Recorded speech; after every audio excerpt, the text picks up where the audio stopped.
Welcome to this episode of AIC's training series.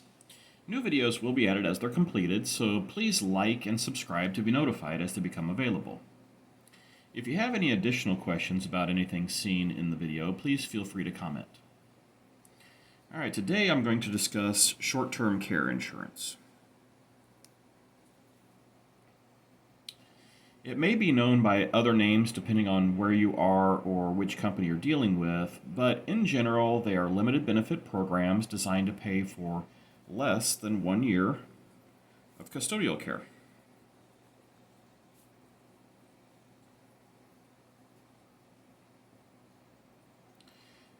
If the person is using less than the maximum benefit, the program may last for more than 1 year, but as they're designed, the benefit is generally 360 days or less of benefit. Now, some policies are indemnity policies, and some are reimbursement.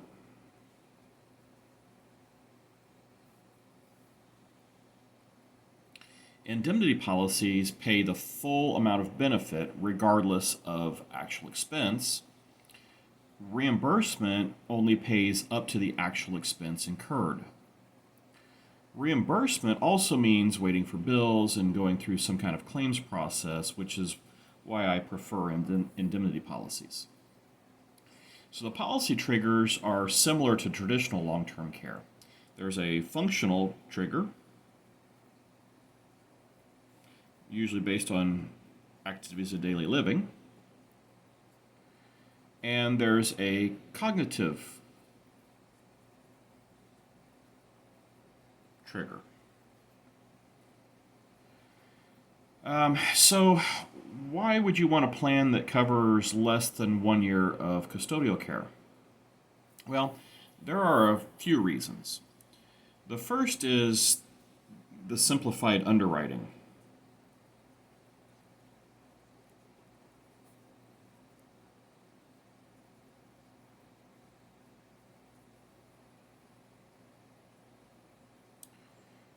The underwriting for short-term care is much more forgiving than that of long-term care policies. Depending on which company you're working with, there are somewhere between 2 and 10 questions generally. And many people who are declined for traditional long-term care programs will qualify for short-term care plans. Also, many clients just waited too long to look into buying traditional long-term care, and either their age made the price too high or they had some health issues. And as I'm sure you've seen, the underwriting for long-term care is very strict. So short-term care is a great option for those even into their 80s, especially if they've had any health issues. Another thing is short-term care policies are not gender-based.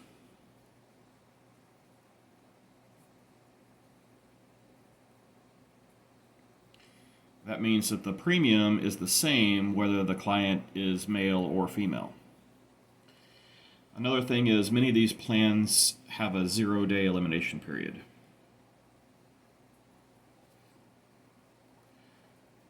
Now, traditional long-term care policies can be written with a 0-day elimination period, but statistically, over 90% of long-term care policies are sold with a 90-day elimination period or more.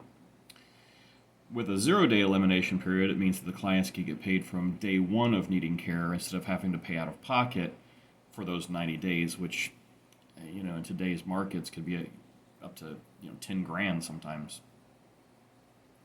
Also, unlike traditional long-term care, this type of policy will pay in addition to Medicare.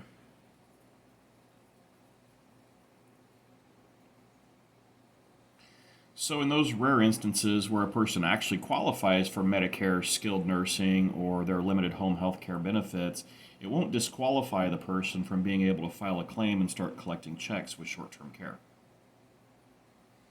And the price of short-term care is much more reasonable than long-term care.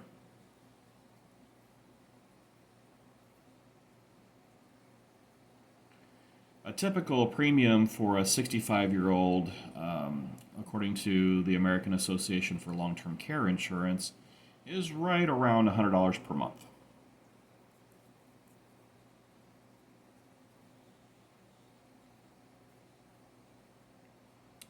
Now, since custodial care is one of the main gaps in retirement that Medicare doesn't cover, and we know that about 70% of those over 65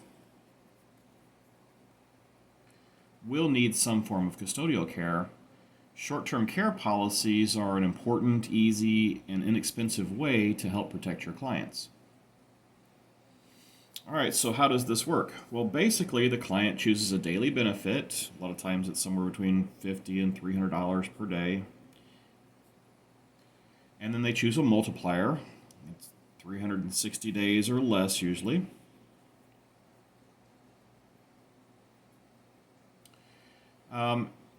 And sometimes, well, in most of them, there's also a home health care benefit that could either be included in the same pool of benefits or additional as another rider that adds onto the benefits. So if that's available, you'll look at that. There might be an inflation rider, so home health care.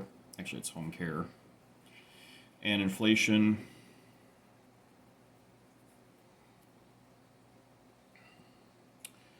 Also, the elimination period. You should probably choose 0 day. A lot of them have like 20-day or 100-day elimination period options. That's to try to match up to that skilled nursing benefit, but I would hesitate to bank on the fact that a person's going to qualify to receive the skilled nursing benefit. I would just go ahead and go with the 0-day elimination. All right. So why is it 360 or less? Well, that's because the rules say that short-term care policies have to be less than 1 year, so 360. I have seen some that don't go to 360. They may only go to 300 also. So, for example, if the client wants a 0-day elimination policy, $100 per day, 360-day multiplier, and an additional 52-week home care benefit at $750 per week. The pool of benefits would be $36,000 for facility care and $39,000 for home care. And in this example, this is also an indemnity policy. So it'll pay the full benefit regardless of how much they're actually spending, and they don't have to worry about taking all that time to collect bills and proving how much they've spent. So is that enough coverage? Well, really you have to look at the client to determine that. If you write a daily benefit that is less than what it actually costs to use the service, then the client will need to make up the difference. So will the client have other assets or income like Social Security or a 401 to dip into? If so, this policy is probably adequate. Is the client flat broke? Well, they may not need anything if they can get on Medicaid. So it's kind of a judgment, but that's your job as an agent is to figure that out. So what about 360 days? Is that enough? Well, almost half of all long-term care claims last 1 year or less. So in that case, it would be, yes.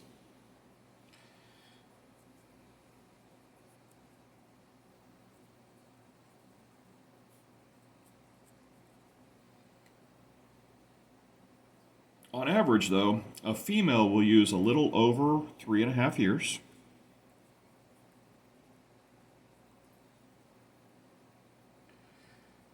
And males will use just a little bit over 2 years.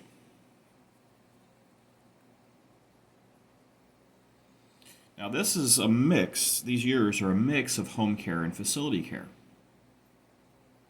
So the plan shown would cover almost 2 years worth of care, a year in home and then a year in a facility.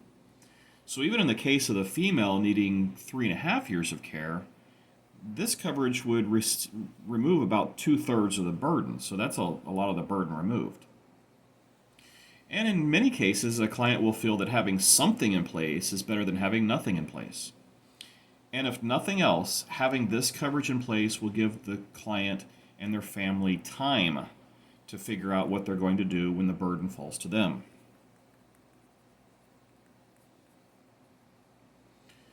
So, about how much would the example I showed here cost for a 65-year-old?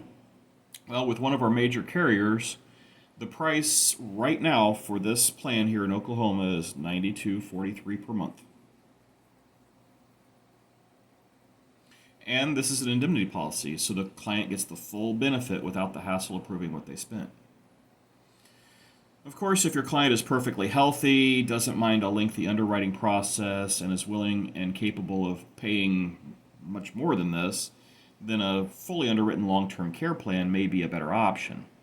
But even so, getting a limited benefit policy in place first will at least guarantee them some kind of protection. Because, surprise, surprise, quite a few of those perfectly healthy people will get declined. And many more, when they see the first draft come out of the bank, will suddenly decide they don't need to spend that much after all. And then having that less expensive limited benefit option in place will look really good. All right, so that's short-term care. And if you have any other questions, please feel free to comment. Thank you for watching.